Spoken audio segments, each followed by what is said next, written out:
Ladies and gentlemen, as it relates to the ongoing conflict with the Iranian regime, President Trump has just given all of us one of the most head-scratchingly curious updates that, frankly, we have ever gotten, to be honest with all of you. An update that honestly changes the entire calculation of this entire situation. What's more, right now, the ongoing ceasefire over the Middle East seems to effectively be on life support, for lack of a better term, with President Trump coming out this morning and reiterating either the Iranian regime gives us what we want, that's the Iranian uranium, the nuclear dust, that's our number one objective right now, or they hand it over, or we blow them up. And really, it's just that simple as far as President Trump is concerned. Now, do me a favor, make sure to hit that like button, make sure to follow, like, subscribe. It really helps a lot. But folks, take a look at what President Trump, this is the very curious update that's going to leave you scratching your head. Take a listen to what President Trump had to say about the Iranian Supreme Leader yesterday morning. Listen very carefully here. Do you know where he is? Do you know how he is doing physically? I don't want to say whether or not I know where he is, but there's a good probability that I do. Is he inside Iran? I'd rather not say that. Okay, What? He is the son of the last Supreme Leader, who was obviously hardliner.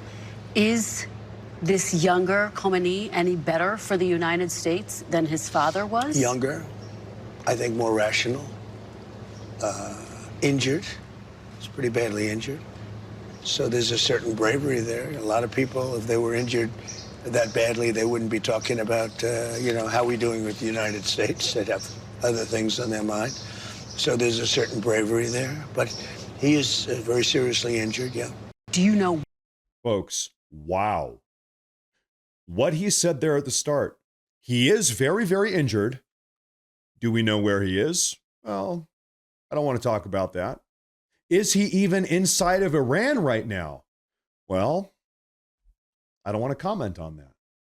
Folks, this reminds us of a report. First off, he is alive. Trump just said he's alive. He's very injured, but he's making calls. He's still giving orders and chiming in. But where is he? Is he in Iran? Well, I don't want to comment on that. Now, everybody, rewind your brain to we got a series of reports right around 2 months ago, exactly 2 months ago, as the bombs and missiles were still flying. Listen to this. A Kuwaiti newspaper, a report from 2 months ago, a Kuwaiti newspaper called Al Yarida, citing a source close to Iran's leadership, claims that Mojtaba Khomeini was flown to Russia on a Russian military aircraft after being injured during strikes on Tehran on February 28th. According to the report, he underwent surgery in Moscow and is now recovering at a medical facility located on the grounds of one of Putin's very own residences. He's living with Putin right now. This is what we heard from a report 2 months ago, and everybody said, well, I don't know, it's unconfirmed, we can't confirm it. Anyway, and then things just kept on moving along. Trump yesterday morning says, is he even in Iran? Well, I can't comment on that. Where is he? Well, I can't comment on that. Wow. This, like I said, entirely changes the calculus. But now, as I'm sure you've all heard here, last night, the ceasefire with the Iranian regime and Israel's involved, everybody's involved. This ceasefire ran into a little bit of a speed bump, to put it lightly. You see, Hezbollah in Lebanon, which is an Iranian regime-backed paramilitary force, a terror cell, started attacking Israel. Israel then started bombing Beirut, one of Hezbollah's strongholds up in Lebanon, north of Israel. The Iranian regime fired a series of ballistic missiles at Israel in response. They said, how dare you attack Hezbollah? Israel then carried out a series of airstrikes against the Iranian regime in Tehran. That was their response. So it seemed like the ceasefire went up in flames. Then President Trump got involved. He said, listen, everybody, enough is enough. Everybody relax. Everybody simmer down. This is what he posted last night. Israel and Iran must immediately stop shooting. He said, everybody stop shooting. You all took your shots. Put an end to it. We've got a report here. Take a listen to this. I just got off the phone with President Trump, who is following the developing situation across the region. He told me what I would suggest to Iran. You've shot your missiles. That's enough. Get back to the table and make a deal. The president once again calling for a negotiated settlement.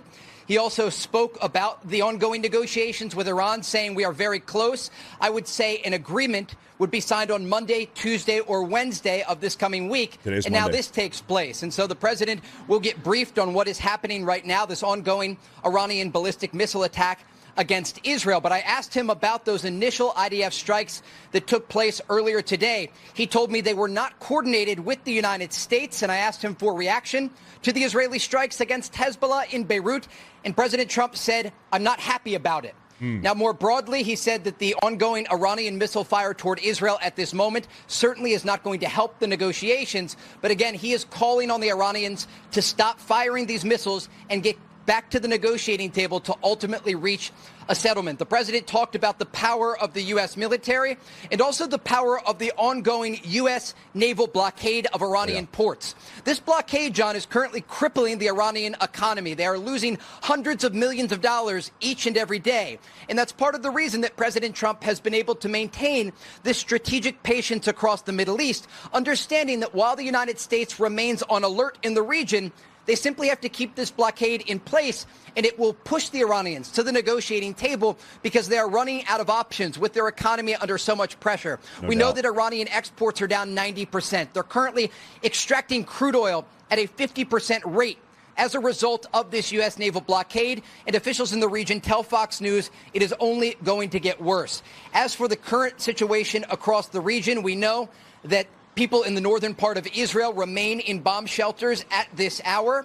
There is concern that the Iranians may continue this ballistic missile attack against Israel. We don't know the exact number of missiles that were used. In the first wave, there were 4 Iranian ballistic missiles, and then there were 3 additional waves, again, in response to the IDF strikes that took place earlier today against Hezbollah in Beirut. Again, President Trump telling Fox News he was not happy about those Israeli strikes and indicated that a deal with Iran was just days away. At this moment, he is likely being briefed on the situation. But again, the president suggesting to Iran, quote, you've shot your missiles. That's enough. Get back to the table and make a deal. Again, President Trump looking for a negotiated settlement, but he did indicate to Fox News that the U.S. military is the most powerful in the world and remains on alert, suggesting that the Iranians make a deal so he doesn't have to use the military again. Now, folks, that is a report from a couple of hours ago. Okay, last night in Israel. Now, it seems to be the case that President Trump believes that we, the United States, he, the president, commander-in-chief, that we've got all the leverage. The U.S. naval blockade of Strait of Hormuz remains intact. We are slowly bleeding the Iranian economy dry. They're hemorrhaging money, their exports, their imports, their oil. It's all shut down. And Trump seems to believe that if we just maintain this pressure, if we keep on building that pressure by nature of maintaining the blockade, it's only a matter of time before whatever's left of the Iranian regime cracks. It all comes crashing down, and they capitulate to his demands. Now, this is where things currently stand. It seems like President Trump's stand down order, everybody stop shooting at each other, seems like his order was received and has gone into effect. Take a look at this. President Trump posted this early this morning. Both sides, Israel and Iran, are looking to do an immediate ceasefire. Final negotiations on peace are proceeding, subject to ignorance or stupidity getting in its way. The blockade will remain in place and in full force and effect until a final deal has been reached. Things should move quickly. Thank you for your attention to this matter. So President Trump told everybody, put down your guns, put down the missiles, stop blowing each other up. He says, everybody's looking for a ceasefire. It's back on. The peace negotiations are underway, and the final deal, we are still negotiating, and things are moving along quickly. That's from President Trump. We also have this, a little update, extra information on that.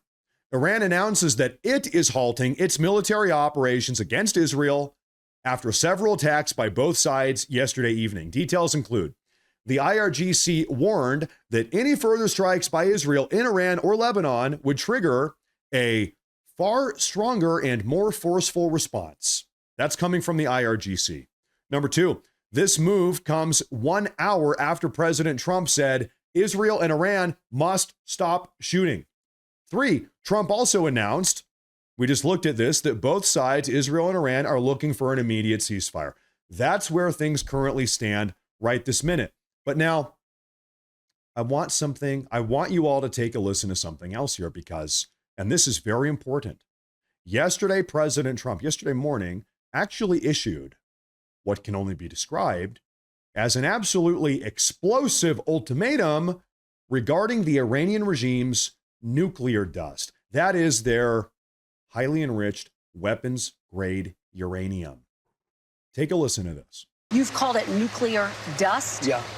Will you and would you be open to sending in U.S. forces to retrieve the nuclear stockpile? So the official name is highly enriched uranium. And I call it nuclear dust because it seemed to be nice and everyone understands it better and it's sort of cute and people picked it up. But the way you do it is if we make a deal, now we're friendly, we'll all go together. It'll be our equipment. We'll take it out and destroy it, whether it's on site or whether we take it off site. So that would require U.S. forces? Well, that will require we will have a deal. We'll be friendly. In other words, we will have made a deal. And we will be at peace. And we will go with them or without them. But we won't have people shooting at us, okay? Now, if we don't make a deal, then we're going to take them out militarily, very harshly. And we'll wait till we do that before we go, in which case we'll have safety either way.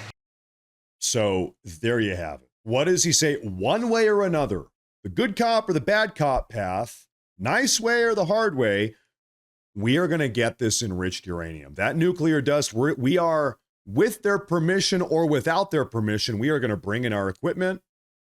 We're going to dig it out. We're going to bring it back. We're going to destroy it. We'll do our radioisotope analysis to determine where did they even get it in the first place. That's an entirely different conversation, but this is a non-negotiable. We are getting that nuclear dust. They can either sign the agreement and give it to us, or anyone that refuses to give it to us is going to get blown up, and then we're going to go in and take it anyway. That's what he says. Now, another thing here, because here's a very good question following that up. You know, we've been hearing about, really for weeks now, about how close we are to a deal. The deal's coming a couple days from now. It'll be this Friday. It'll be this Monday. We're going to have it at the end of the weekend, whatever. We're kind of looping here a little bit. Have you noticed? What's up with that? Well, President Trump actually gave a response. Take a listen to this. How close are you to making a deal? Are we talking about days, weeks, months, Mr. President? I think we're very close. We have a couple of points. They don't even seem like big points. They've conceded the fact that they will not have nuclear weapons. We had a clause in there that we will not develop nuclear weapons, and everybody was very happy with it except me. And I said, well, what happens if they not develop, but they go out and purchase, they acquire? I want to put the word, if they buy or purchase or acquire, you know, you've got to have that in there too, because that's not developing. So they don't have the right to develop or purchase, acquire, or buy. Have they pushed back against that? Is that one of the sticking points? A little bit, and then they didn't. How close? So, you know, Trump, he wrote the art of the deal. They call him the deal maker in chief. You know, this guy is, listen, he knows his way around a contract, to say the least. And I would bet that Kushner and Witkoff and everybody else, Marco Rubio, they know their way around a deal and a contract also. They were looking at this thing. It was on the finish line. They said, wait a minute, you Iranians, you've agreed to never making a nuclear weapon, but that doesn't mean you can't buy one or be given one from someone else. China, perhaps. So we want to put that in fine print in the contract also. So that's where things are. Listen, you got to hammer out the deal. You got to read as they say, you got to read the fine print before you sign on the dotted line. So I'll tell you what, as far as I can tell, this is where things currently stand. Either the Iranian regime agrees to hand over the nuclear dust, and they might be close to doing so, or they're going to get blown up. And President Trump, on top of getting that nuclear dust, that enriched uranium, Trump is also adamant, stalwart on never allowing the Iranian regime to get a nuclear weapon, either making it themselves or being given or sold a nuclear weapon by anyone else. Not going to happen. No nuclear. Nuclear or nothing. No nuclear or no nothing. That's the name of the deal. And you know what? Good. America first.